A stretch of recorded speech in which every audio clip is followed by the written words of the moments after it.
Ever since Peter died, we've been trying to make sense of his life.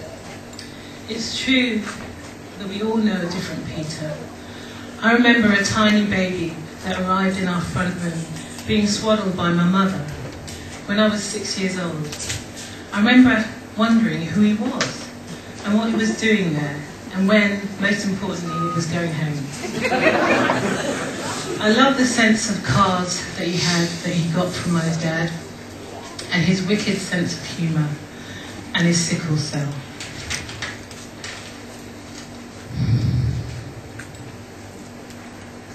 When Peter was very young, he had a crisis. He was very ill, but doctors in this country didn't know what he had, didn't know what the illness was.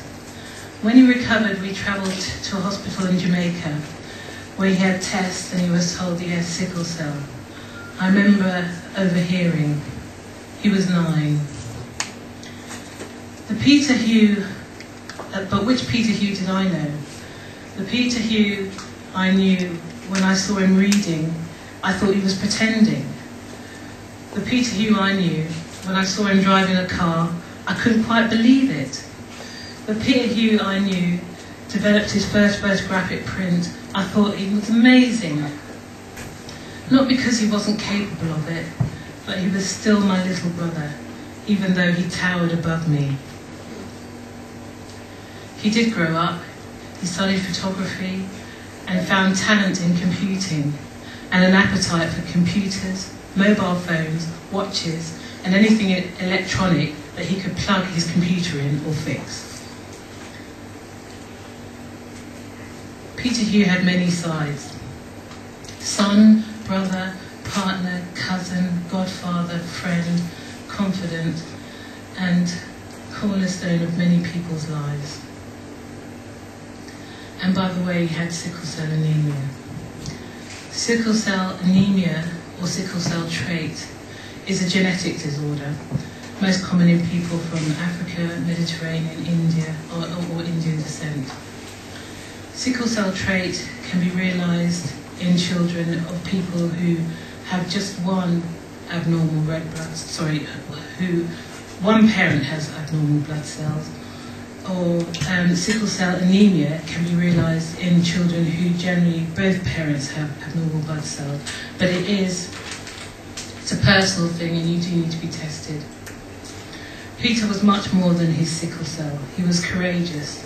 Through the pain, the medication, the disruption that invaded his life. Thank you so much for Peter's partner Adam and his friends Ohaji and Christine, who were with him at the end.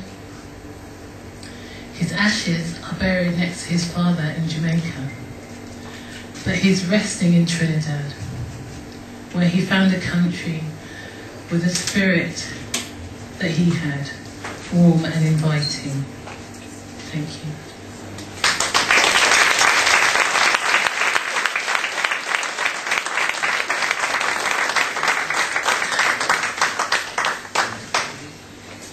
I'm Peter's cousin, Annmarie. I didn't prepare anything today.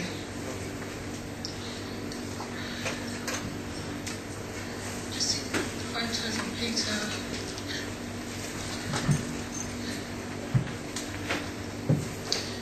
Peter's always with me and everyone here today. Pete was more than just a cousin to me. He was like my brother and my friend. He's a friend and so much more. I've been thinking since the time that Peter's passed, the reason why God has taken him from us all. And for me, it's a lesson that I have to think about. And I've been thinking that I have to look within myself to understand what life is and to be more patient with myself, my family, and everybody else around me. Because without thinking of things that's happened, I don't know if I'm making any sense, sorry.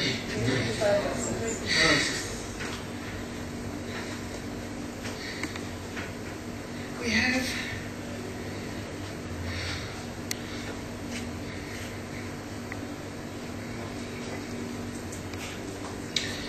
Peter's death should mean something to everyone that's here, all his friends and family.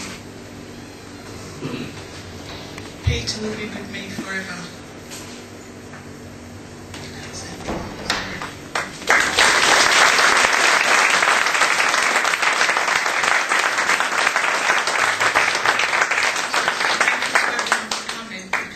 Peter's here right now, feeling so honoured and happy that everybody's here to celebrate him, and we've come here for Peter.